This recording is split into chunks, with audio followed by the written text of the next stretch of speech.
Chers amis téléspectatrices, chers amis téléspectateurs, bienvenue à votre rendez-vous hebdomadaire Impact Santé. Aujourd'hui, nous allons parler des mitochondries au cœur de la médecine du futur.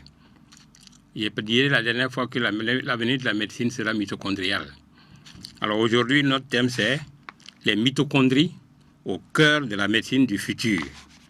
Alors ce titre-là m'a été inspiré par un excellent livre écrit par le docteur Lee No.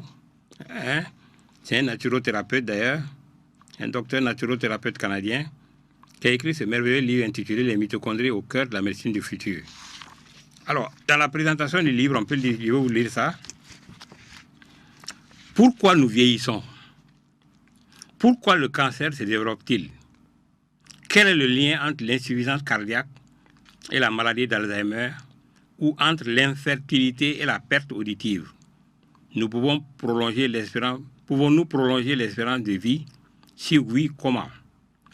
Toutes ces questions et bien d'autres trouveront les éléments de réponse dans l'étude des mitochondries, de la bio et de la bioénergétique. Donc, en fait, ce merveilleux livre ouvre les perspectives de la médecine de demain, parce que la mitochondrie, comme il va l'expliquer dans ce merveilleux livre-là, va apparaître comme la solution, une des solutions, pas des moindres, de l'équation de la santé de l'homme dans l'avenir. Alors, chers amis téléspectatrices, chers amis téléspectateurs, il faut savoir une chose, c'est que dans le domaine du vivant, l'énergie est véritablement le nerf de la guerre. C'est pourquoi il est crucial de préserver la santé de nos mitochondries. Je répète encore parce que c'est très important. Dans le domaine du vivant, l'énergie est véritablement le nerf de la guerre. C'est pourquoi il est crucial de préserver la santé de nos mitochondries. Qu'est-ce qu'une mitochondrie? Alors, les mitochondries sont comparées à des petites usines énergétiques, qui fournissent l'essentiel de l'énergie nécessaire au fonctionnement de nos cellules. Elles peuvent connaître des anomalies de fonctionnement dès l'enfance ou beaucoup plus tard dans l'existence. La baisse de leur rendement énergétique affecte d'abord les tissus, les organes gourmands en énergie, comme les muscles, le cœur, le cerveau, et de façon générale, expose l'organisme à un vieillissement accéléré. Alors, chers amis téléspectateurs, voyons l'importance des mitochondries dans le système de production. Alors, il faut savoir quelque chose qui est basique, qui est fondamental, c'est que l'être humain est composé de cellules. C'est très important. Un être humain est composé de cellules, des milliards de cellules. Et physiologiquement, les cellules composent les tissus. Et les tissus vont composer les organes. Alors c'est très important de comprendre cette approche-là, cet enchaînement du moins. La cellule est l'élément de base. La cellule, c'est l'élément clé de base de l'être humain. L'être humain est composé de cellules et les cellules vont composer les tissus des organes. Ce qui veut dire quoi? Ce qui veut dire que quand ça ne va pas, je dis bien quand ça ne va pas, il faut descendre au niveau cellulaire. Parce que c'est au niveau de la cellule que les choses se sont gâtées. Parce que c'est au niveau de la cellule que se trouvent les mitochondries. Et aujourd'hui, on sait que les mitochondries jouent un rôle primordial dans la santé, dans le maintien de la santé de l'homme. Parce que c'est au niveau des mitochondries que l'énergie est produite. Or, l'énergie est indispensable pour le fonctionnement de nos organes. Alors maintenant, si l'énergie est indispensable pour le fonctionnement et que ce sont les mitochondries, alors ça veut dire quoi? Ça veut dire tout simplement que nous devons tout mettre en œuvre pour que nos mitochondries fonctionnent bien. Alors maintenant, il faut savoir que le nombre... En fait, vous comprendrez que c'est-à-dire que tous les organes sont composés de cellules et de tissus et de cellules. Donc, ce qui veut dire qu'il n'y a pas une partie de l'organisme qui n'est pas concernée par le bon fonctionnement des mitochondries. C'est-à-dire que tant que les mitochondries fonctionnent bien, tout va bien. J'insiste sur ça. Donc, ce qui veut dire que quand ça ne va pas, je dis bien quand ça ne va pas, il faut descendre au niveau des mitochondries. Il faut voir qu'est-ce qui se passe. Est-ce qu'au niveau des mitochondries, les choses se passent bien? Parce que tant que les choses se passent bien au niveau des mitochondries, l'organisme ne peut pas ne pas être en bonne santé. Ça, c'est clair, parce que c'est à partir de l'énergie que se détermine notre santé. C'est pourquoi j'ai dit tout à l'heure que la production énergétique est un maillon essentiel de notre santé et de notre survie. Alors, chers amis téléspectateurs, chers amis téléspectateurs, donc, vous voyez l'importance des mitochondries dans le système de production, parce que l'organisme humain est un système composé d'organes qui fonctionnent d'une manière synchronisée. Hein, les organes fonctionnent d'une manière synchronisée, et cette manière synchronisée est liée justement au potentiel énergétique. Donc vous comprenez que dès lors que le système énergétique devient défaillant, donc il y a un désordre qui commence à s'installer.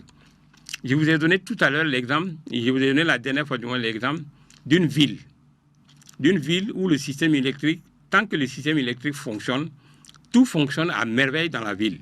Mais dès lors qu'il commence à avoir des défaillances dans le système de production électrique, donc vous voyez les perturbations qui vont s'installer dans les activités humaines.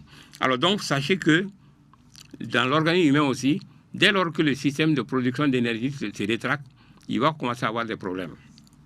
Alors donc, vous voyez l'importance des mitochondries et surtout le maintien du système de production d'énergie pour la santé. Alors, chers amis téléspectateurs, parlons maintenant de l'importance du rôle des mitochondries pour la santé. Alors, la santé,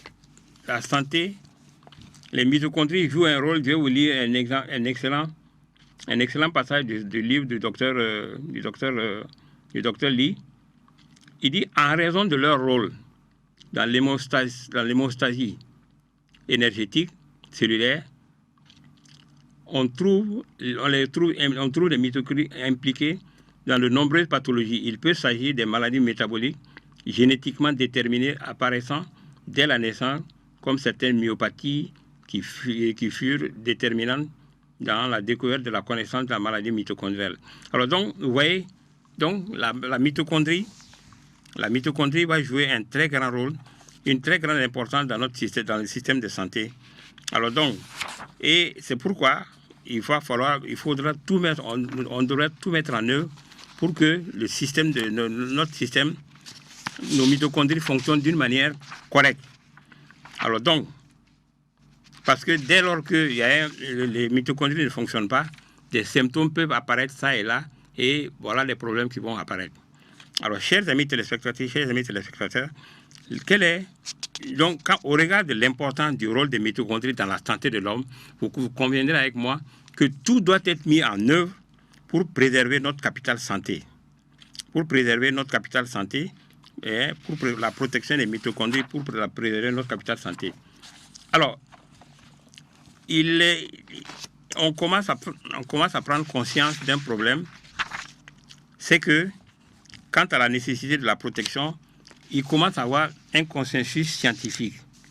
Je vais vous lire un truc qui est très important.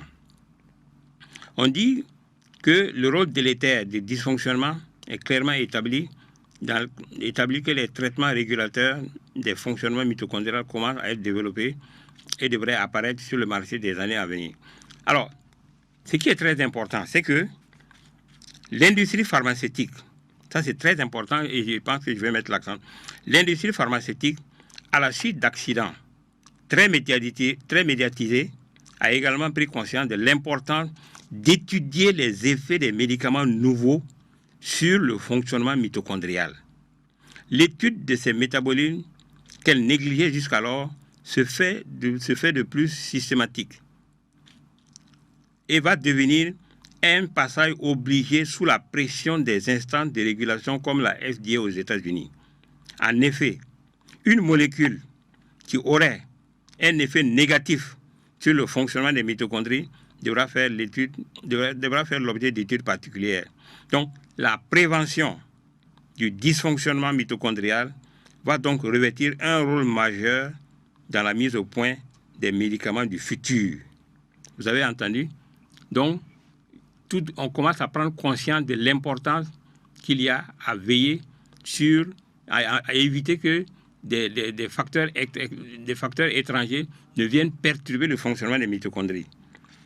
Alors donc, le traitement d'une pathologie donnée ne doit pas créer un contexte métabolique qui pourrait entraîner l'apparition d'une autre pathologie. Donc, vous voyez, je répète, ça c'est très important. Le traitement d'une pathologie donnée ne doit pas créer un contexte métabolique qui pourrait entraîner l'apparition d'une autre pathologie. Vous voyez? Donc, il est essentiel de se rendre compte que la mitochondrie est une véritable usine qui fonctionne à la vitesse de... Alors, chers amis téléspectateurs, vous voyez que la mitochondrie mérite d'être protégée et qu'aujourd'hui, les autorités sanitaires commencent à prendre conscience de l'importance qu'il y a à veiller à faire en sorte que des médicaments, par exemple, ne perturbent pas le fonctionnement des mitochondries. Alors, chers amis téléspectateurs, alors, vous voyez que on sent la nécessité de la protection du capital santé au travers des mitochondries. Alors, au regard de ce que je viens de lire sur le fait que l'industrie pharmaceutique devrait songer à ne plus mettre au point des produits qui vont entraîner un dysfonctionnement mitochondrial et ainsi de suite. Alors donc maintenant, on se rend compte, on va parler maintenant des dommages et maladies mitochondriales provoquées, comme je viens de le dire, ce n'est pas moi qui le dis, c'est un constat, provoqué par les médicaments. Alors donc, c'est un fait aujourd'hui que l'industrie pharmaceutique a pris conscience du fait que des médicaments, certaines molécules, je ne dis pas tous les médicaments, certaines molécules peuvent avoir des effets délétères sur le fonctionnement des mitochondries.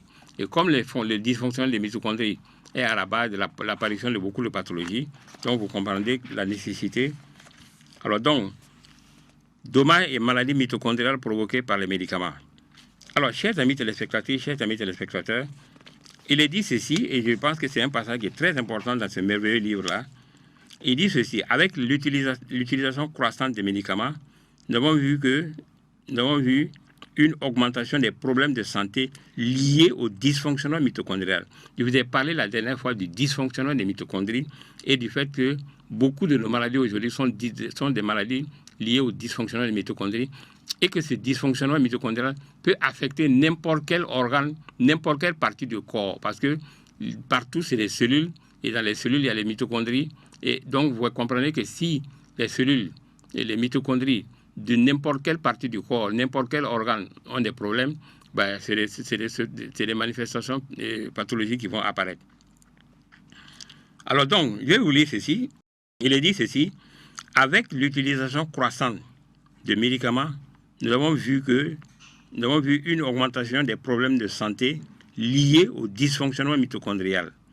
Alors cette dysfonction est de plus en plus présente dans l'étiologie des effets délétères causés par les médicaments.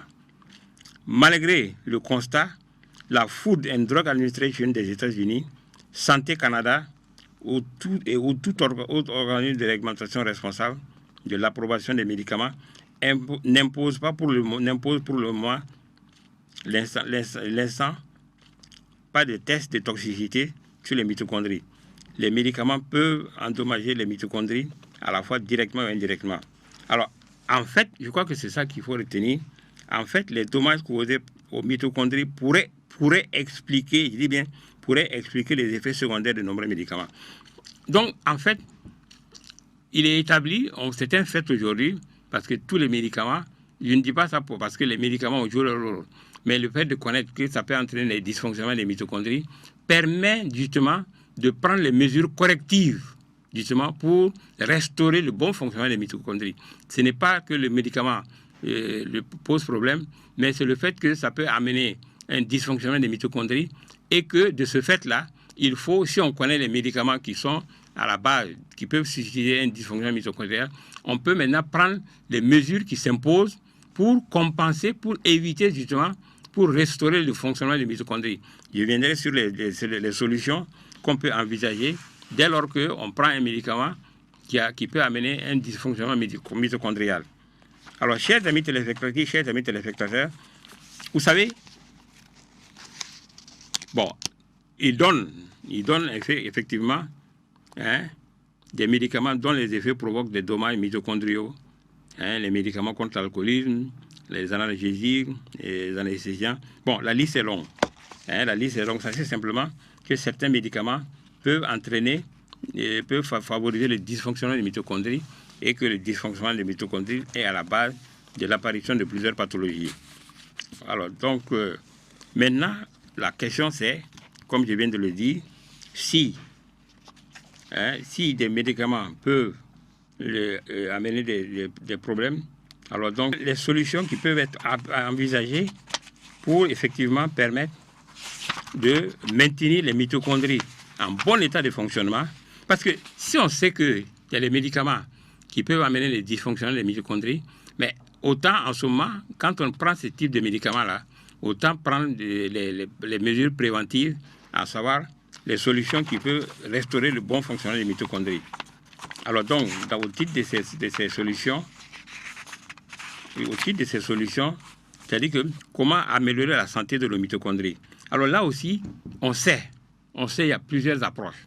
Je vous ai dit la dernière fois que la première approche pour améliorer le fonctionnement de nos mitochondries, c'est d'abord notre alimentation, parce que c'est notre alimentation qui va apporter tous les éléments dont l'organisme a besoin pour le bon fonctionnement des mitochondries.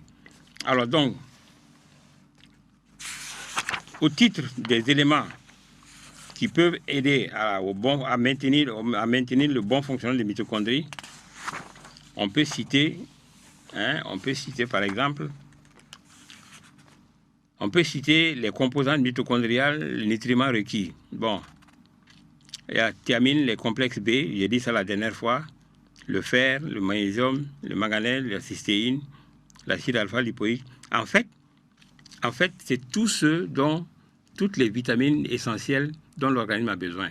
Vous savez qu'il y a 13 vitamines essentielles et 22 minéraux essentiels.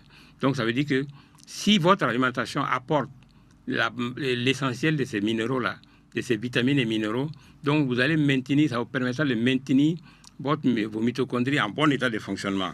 Et lorsque les mitochondries sont en bon état de fonctionnement, bon, vous comprendrez que en ce moment-là, la santé est là, parce que tout simplement, c'est le dysfonctionnement des mitochondries qui va amener la plupart de nos problèmes.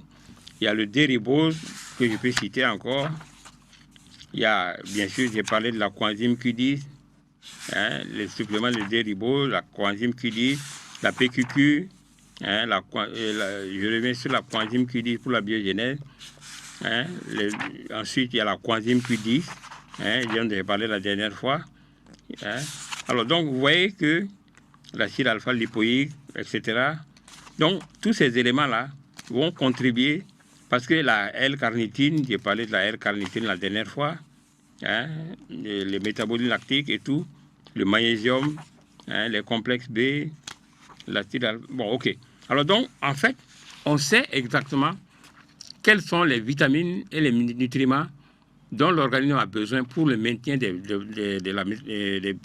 mitochondries en bon état de fonctionnement. Alors, chers amis téléspectateurs, j'insiste parce qu'aujourd'hui, la médecine du futur, c'est la médecine qui va prendre en compte cette préoccupation qui va consister à maintenir nos mitochondries en bon état de fonctionnement. Parce que, comme je le dis, je le répète, quand ça ne va pas, c'est que ça s'est gâté certainement, je dis bien certainement, les choses se sont gâtées au niveau cellulaire. Parce que ce sont les cellules qui composent les tissus, les organes. Lorsque dans un organe, ça ne va pas, donc il y a forcément les chances que ça soit au niveau des mitochondries, que ça soit le cœur, les reins. Je vous ai parlé du cas des reins. Pour la prochaine fois, je vais venir sur, parce que ce sujet est très important, je vais venir sur l'importance des mitochondries dans le fonctionnement des reins, parce que les reins est un organe qui a le gros besoin en énergie, et donc de ce fait-là, le rein, les mitochondries vont jouer un très grand rôle. Alors, donc vous voyez, alors donc, c'est parce que justement, l'énergie est au cœur de notre santé, parce que énergie zéro, c'est la mort. Donc, tout doit être mis en œuvre pour maintenir le potentiel énergétique de l'organisme humain. Alors, pour maintenir ce potentiel énergétique, on sait aussi que c'est d'abord l'alimentation, une bonne alimentation, qui apporte tous les éléments dont le métabolisme a besoin. Et ensuite maintenant, tout ce dont éviter justement tout ce qui est de nature à créer un dysfonctionnement. Bon, on n'y peut rien parce que nous sommes dans le système de santé, il faut des médicaments, mais le plus important à retenir, c'est que les médicaments, c'est bon, c'est très bon, mais il y a que certains médicaments peuvent amener un dysfonctionnement mitochondrial. Alors donc, ça veut dire qu'il faut veiller à ce que lorsque vous prenez un médicament susceptible d'amener un dysfonctionnement mitochondrial, veiller à apporter les éléments qui vont remettre les mitochondries en route. Alors, chers amis téléspectateurs, alors donc vous voyez qu'aujourd'hui, comme je le disais, la médecine du futur, elle sera mitochondriale. Les mitochondries seront au cœur de la médecine du futur. Parce que pourquoi au cœur de la médecine du futur? Parce que notre santé, c'est-à-dire que si l'objectif de la médecine, c'est de veiller à la bonne santé de l'homme, de l'être humain, si c'est son objectif, alors elle s'appuie fondamentalement sur les mitochondries. Donc ça veut dire que la médecine du futur, c'est la médecine qui va veiller au bon fonctionnement des mitochondries. Voilà. Parce que c'est le bon fonctionnement, notre santé va dépendre du bon fonctionnement des mitochondries. Et je crois que c'est très important. Et c'est pourquoi ce merveilleux livre du docteur Lee, c'est le docteur Lee No, intitulé Les mitochondries au cœur de la médecine du futur. Alors, elle mérite d'être lu. Ceux qui sont intéressés, ils peuvent le rechercher. Parce que le rôle de la mitochondrie, c'est-à-dire que s'il y a un dysfonctionnement des mitochondries, faire en sorte, parce que comme l'a dit le docteur Laurent Schwartz dans le cas des cancers, mais on peut faire redémarrer la mitochondrie. Donc, en faisant redémarrer les mitochondries, donc on restaure justement la santé. C'est pourquoi il parle de redémarrer dans les mitochondries. Parce que justement, le docteur Otto Warburg a démontré que c'est le dysfonctionnement des mitochondries par la perturbation de la respiration cellulaire qui est une des causes du développement du cancer. Donc, il est arrivé à la conclusion qu'il faut redémarrer les mitochondries. Et effectivement, le docteur Laurent Schwartz, dans son merveilleux livre, dans un merveilleux livre qu'il a écrit, il a expliqué justement comment on pouvait redémarrer les mitochondries pour lutter contre le cancer. Alors, chers amis téléspectateurs, alors vous avez compris qu'aujourd'hui, l'importance des mitochondries dans la santé de l'homme et de la nécessité de les maintenir en bon état de fonctionnement. Et dès lors qu'on maintient les mitochondries en bon état de fonctionnement, c'est la santé qui est assurée. Donc, notre santé est liée au bon fonctionnement de nos mitochondries, parce que les mitochondries sont au niveau de base, au niveau basique, à savoir la cellule. Et comme j'ai dit, je le répète, les cellules constituent les organes, les cellules constituent les tissus, les organes.